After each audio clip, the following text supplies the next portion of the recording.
The evening of that day being one of the reading evenings at the Bower, Mr Boffin kissed Mrs Boffin after a 5 o'clock dinner, and trotted out, nursing his big stick in both arms, so that, as of old, it seemed to be whispering in his ear.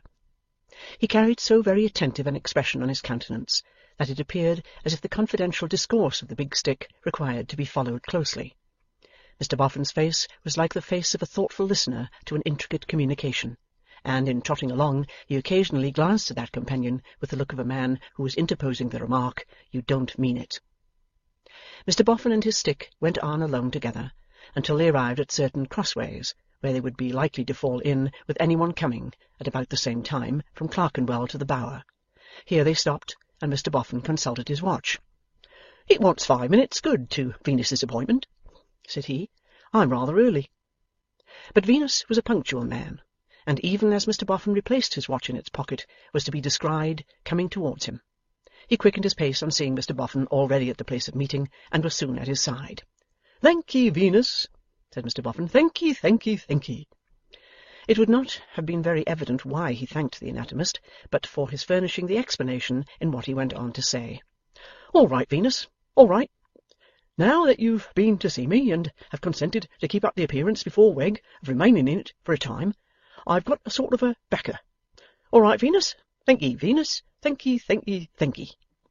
Mr Venus shook the proffered hand with a modest air, and they pursued the direction of the Bower. "Do you think Wegg is likely to drop down upon me to-night, Venus?" inquired Mr Boffin wistfully as they went along. "I think he is, sir." "Have you any particular reason for thinking so, Venus?" "Well, sir," returned that personage, "the fact is, he has given me another look in, to make sure of what he calls our stock in trade being correct, and he has mentioned his intention that he was not to be put off beginning with you the very next time you should come, and this," hinted Mr Venus delicately, "being the very next time, you know, sir." "Why, therefore you suppose he'll turn to at the grindstone, eh, Wegg?" said Mr Boffin. "Just so, sir." Mr Boffin took his nose in his hand, as if it were already excoriated, and the sparks were beginning to fly out of that feature. "He's a terrible fellow, Venus. He's an awful fellow. I don't know how ever I shall go through with it. You must stand by me, Venus, like a good man and true. You'll do all you can to stand by me, Venus, won't you?" Mr Venus replied with the assurance that he would, and Mr Boffin, looking anxious and dispirited, pursued the way in silence until they rang at the Bower gate. The stumping approach of Wegg was soon heard behind it, and as it turned upon its hinges, he became visible with his hand on the lock. "Mr Boffin, sir," he remarked. "You're quite a stranger." "Yes, I've been otherwise occupied, Wegg." "Have you indeed, sir?" returned the literary gentleman with a threatening sneer. "Ha! I've been looking for you, sir, rather what I may call specially." "You don't say so, Wegg." "Yes, I do say so, sir. And if you hadn't come round to me to-night, dash my wig if I wouldn't have come round to you to-morrow. Now, I tell you." "Nothing wrong, I hope, Wegg?" "Oh, no, Mr Boffin," was the ironical answer. "Nothing wrong. What should be wrong in Boffin's Bower? Step in, sir. If you'll come to the Bower I've shaded for you, your bed shan't be roses all spangled with dew. Will you, will you, will you, will you come to the Bower? Oh, won't you, won't you, won't you, won't you come to the Bower?" An unholy glare of contradiction and offence shone in the eyes of Mr Wegg as he turned the key on his patron, after ushering him into the yard with this vocal quotation. Mr Boffin's air was crestfallen and submissive. Whispered Wegg to Venus as they crossed the yard behind him. "Look at the worm and minion. He's down in the mouth already," whispered Venus to Wegg. "That's because I've told him. I've prepared the way for you." Mr Boffin, entering the usual chamber, laid his stick upon the settle usually reserved for him, thrust his hands into his pockets, and with his shoulders raised and his hat drooping back upon them, looking disconsolately at Wegg. "My friend and partner, Mr Venus, gives me to understand," remarked that man of might, addressing him, "that you are aware of our power over you. Now, when you have took your hat off, we'll go into that pint." Mr Boffin shook it off with one shake, so that it dropped on the floor behind him, and remained in his former attitude with his former rueful look upon him. "First of all, I'm a going to call you Boffin for short," said Wegg. "If you don't like it, it's open to you to lump it." "I don't mind it, Wegg." Mr Boffin replied. That's lucky for you, Boffin. Now, do you want to be read to? I don't particularly care about it tonight, Wegg. Because if you did want to, pursued Mr Wegg, the brilliancy of whose point was dimmed by his having been unexpectedly answered, you wouldn't be. I've been your slave long enough. I'm not to be trampled underfoot by a dustman any more. With the single exception of the salary, I renounce the whole and total situation. Since you say it is to be so, Wegg, returned Mr Boffin with folded hands, I suppose it must be. I suppose it must be, Wegg retorted. Next, to clear the ground before coming to business, you've placed in this yard a skulking, a sneaking, and a sniffing menial. He hadn't a cold in his head when I sent him here, said Mr Boffin. Boffin, retorted Wegg, I warn you not to attempt a joke with me. Here Mr Venus interposed, and remarked that he conceived Mr Boffin to have taken the description literally, the rather forasmuch as he, Mr Venus, had himself supposed the menial to have contracted an affliction or a habit of the nose involving a serious drawback on the pleasures of social intercourse, until he had discovered that Mr Wegg's description of him was to be accepted as merely figurative. Anyhow, and everyhow, said Wegg, he has been planted here, and he is here. Now, I won't have him here. So I call upon Boffin, before I say another word, to fetch him in and send him packing to the right about. The unsuspecting Sloppy was at that moment airing his many buttons within view of the window. Mr Boffin, after a short interval of impassive discomfiture, opened the window and beckoned him to come in. I call upon Boffin, said Wegg, with one arm akimbo, and his head on one side like a bullying counsel pausing for an answer from a witness, to inform that menial that I am master here. In humble obedience, when the button-gleaming Sloppy entered, Mr Boffin said to him, Sloppy, my fine fellow, Mr Wegg is master here. He doesn't want you, and you are to go from here. For good, Mr Wegg severely stipulated. For good, said Mr Boffin. Sloppy stared, with both his eyes and all his buttons, and his mouth wide open, but was without loss of time escorted forth by Silas Wegg, pushed out at the yard gate by the shoulders, and locked out. The atmosphere, said Wegg, stumping back into the room again, a little reddened by his late exertion, is now freer for the purposes of respiration. Mr Venus, sir, take a chair. Boffin, you may sit down. Mr Boffin, still with his hands ruefully stuck in his pockets, sat on the edge of the settle, shrunk into a small compass, and eyed the potent Silas with conciliatory looks. This gentleman, said Silas Wegg, pointing out Venus, this gentleman, Boffin, is more milk and watery with you than I'll be, but he hasn't borne the Roman yoke as I have, nor yet he hasn't been required to pander to your depraved appetite for miserly characters. I never meant, my dear Wegg, Mr Boffin was beginning, when Silas stopped him. Hold your tongue, Boffin. Answer when you're called upon to answer. You'll find you've got quite enough to do. Now, you're aware, are you, that you're in possession of property to which you've no right at all? Are you aware of that? Venus tells me so, said Mr Boffin, glancing towards him for any support he could give. I tell you so, returned Silas. Now, here's my hat, Boffin, and here's my walking-stick. Trifle with me, and instead of making a bargain with you, I'll put on my hat and take up my walking-stick and go out and make a bargain with the rightful owner. Now, what do you say? I say, returned Mr Boffin, leaning forward in alarmed appeal, with his hands on his knees, that I am sure I don't want to trifle, Wegg. I have said so to Venus. You certainly have, sir, said Venus. You're too milk and watery with our friend, you are indeed, remonstrated Silas, with a disapproving shake of his wooden head. Then at once you confess yourself desirous to come to terms, do you, Boffin? Before you answer, keep this hat well in your mind, and also this walking-stick. I am willing, Wegg, to come to terms. Willing won't do, Boffin. I won't take willing. Are you desirous to come to terms? Do you ask to be allowed as a favour to come to terms? Mr Wegg again planted his arm and put his head on one side. Yes. Yes, what? Said the inexorable Wegg. I won't take yes. I'll have it out of you in full, Boffin. Dear me, cried that unfortunate gentleman, I'm so worrited. I asked to be allowed to come to terms, supposing your document is all correct. Don't you be afraid of that, said Silas, poking his head at him. You shall be satisfied by seeing it. Mr Venus will show it you, and I'll hold you the while. Then you want to know what the terms are. Is that about the sum and substance of it? Will you or won't you answer, Boffin?" For he had paused a moment. "Dear me!"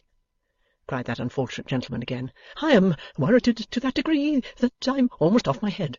You hurry me so. Be so good as name the terms, Wegg."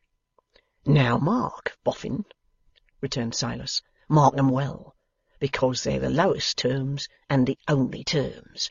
You'll throw your mound, the little mound as comes to you anyway, into the general estate, and then you'll divide the whole property into 3 parts, and you'll keep one and hand over the others." Mr Venus's mouth screwed itself up as Mr Boffin's face lengthened itself, Mr Venus not having been prepared for such a rapacious demand. "Now, wait a bit, Boffin," Wegg proceeded. "There's something more. You've been a-squandering this property, laying some of it out on yourself. That won't do. You've bought a house. You'll be charged for it." "I shall be ruined, Wegg," Mr Boffin faintly protested. "Now, wait a bit, Boffin. There's something more. You leave me in sole custody of these mounds till they're all laid low. If any waluables should be found in 'em, I'll take care of such waluables. You produce your contract for the sale of the mounds, that we may know to a penny what they're worth, and you'll make out likewise an exact list of all the other property. When the mounds is cleared away to the last shovelful, the final division will come off." "Dreadful, dreadful, dreadful! I shall die in a workhouse!" cried the Golden Dustman, with his hands to his head. "Now, wait a bit, Boffin. There's something more. You've been unlawfully ferreting about this yard. You've been seen in the act of ferreting about this yard.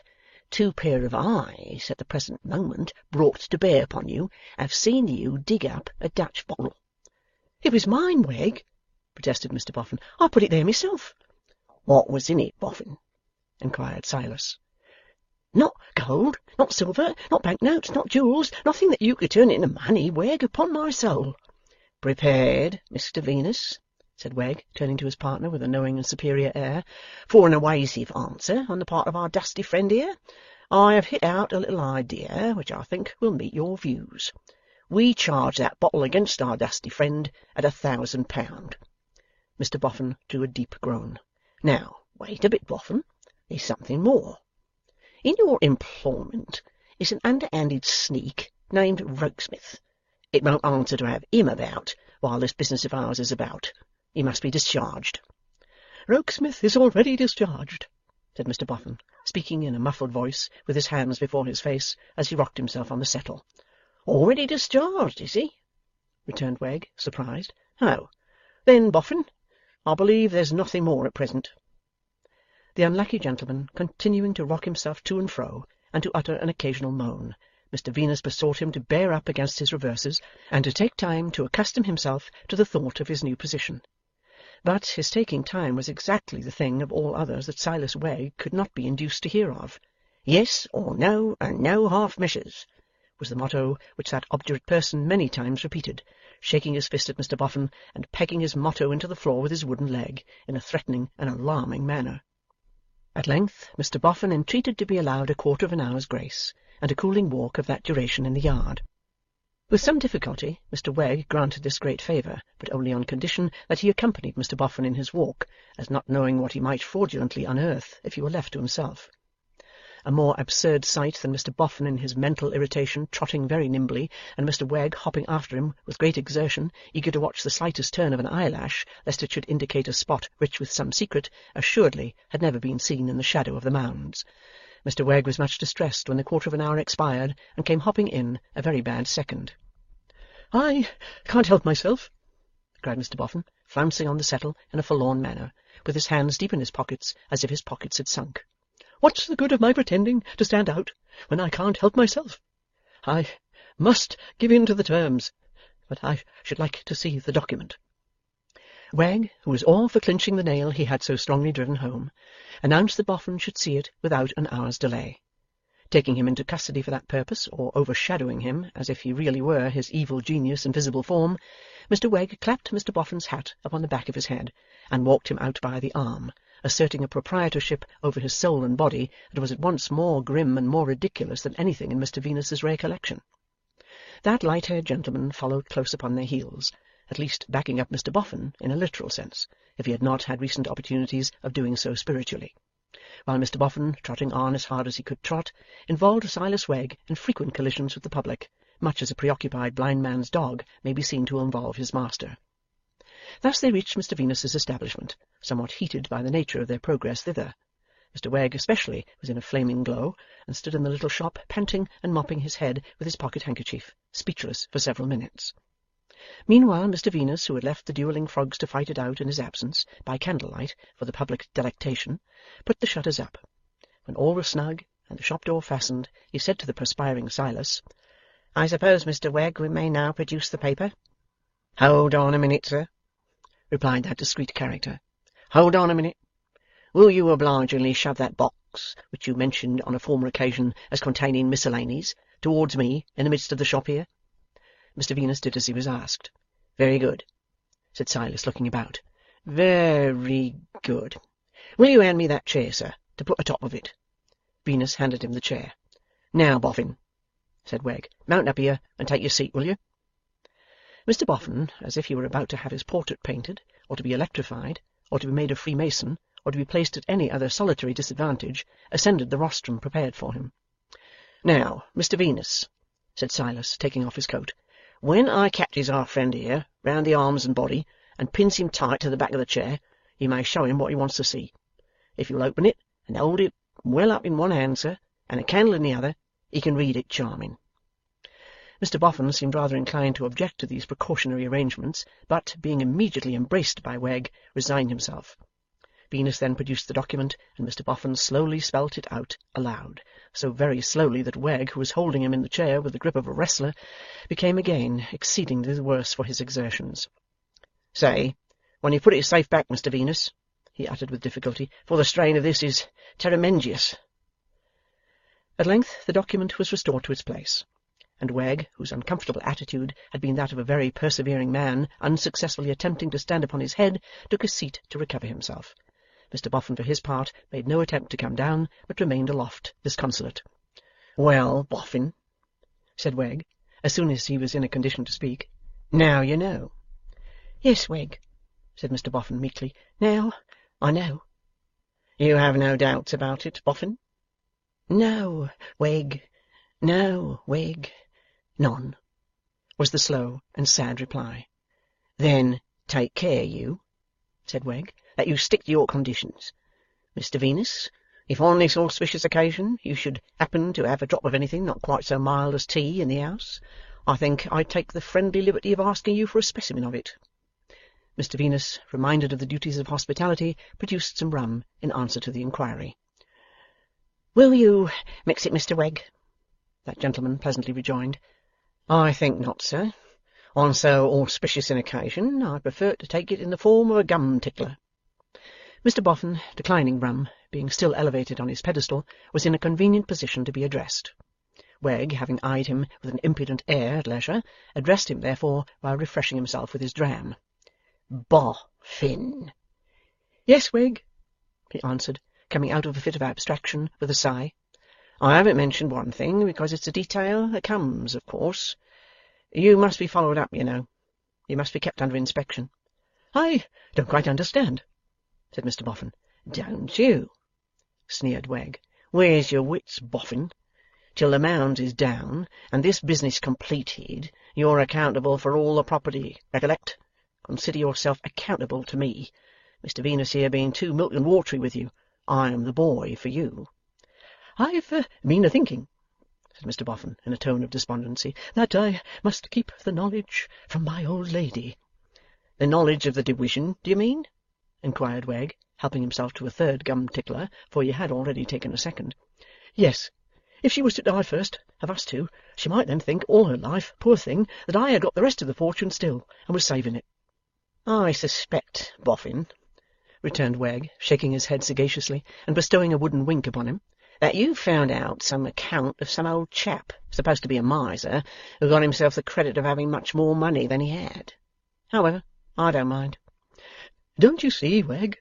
Mr Boffin feelingly represented to him. "Don't you see? My old lady has got so used to the property, it would be such a hard surprise." I don't see it at all, blustered Wegg. You'll have as much as I shall. And who are you? But then again, Mr Boffin gently represented, my old lady has very upright principles. Who's your old lady, returned Wegg, to set herself up for having uprighter principles than mine? Mr Boffin seemed a little less patient at this point than at any other of the negotiations, but he commanded himself, and said tamely enough, I think it must be kept from my old lady, Wegg. Well, said Wegg, contemptuously, though perhaps perceiving some hint of danger otherwise, keep it from your old lady. I ain't going to tell her. I can have you under close inspection without that. I'm as good a man as you, and better. Ask me to dinner. Give me the run of your house. I was good enough for you and your old lady once, when I helped you out with your wheel and hammers. Was there no Miss Elizabeth, Master George, Aunt Jane, and Uncle Parker before you two? Gently, Mr Wegg, gently, Venus urged. Milk and water-early, you mean, sir, he returned, with some little thickness of speech in consequence of the gum-ticklers having tickled it. I've got him under inspection, and I'll inspect him. Along the line the signal ran, England expects as this present man will keep Boffin to his duty. Boffin, I'll see you home. Mr Boffin descended with an air of resignation, and gave himself up, after taking friendly leave of Mr Venus. Once more, inspector and inspected went through the streets together, and so arrived at Mr Boffin's door. But even there, when Mr Boffin had given his keeper good night, and had let himself in with his key, and had softly closed the door, even there and then, the all-powerful Silas must needs claim another assertion of his newly asserted power. Boffin, he called through the keyhole. Yes, Wegg, was the reply through the same channel. Come out. Show yourself again. Let's have another look at you. Mr Boffin, how fallen from the high estate of his honest simplicity, opened the door and obeyed. Go in. You may get to bed now, said Wegg with a grin. The door was hardly closed when he again called through the keyhole. Boffin. Yes, Wegg. This time Silas made no reply, but laboured with a will at turning an imaginary grindstone outside the keyhole, while Mr Boffin stooped at it within. He then laughed silently and stumped home. End of Book 4, Chapter 3.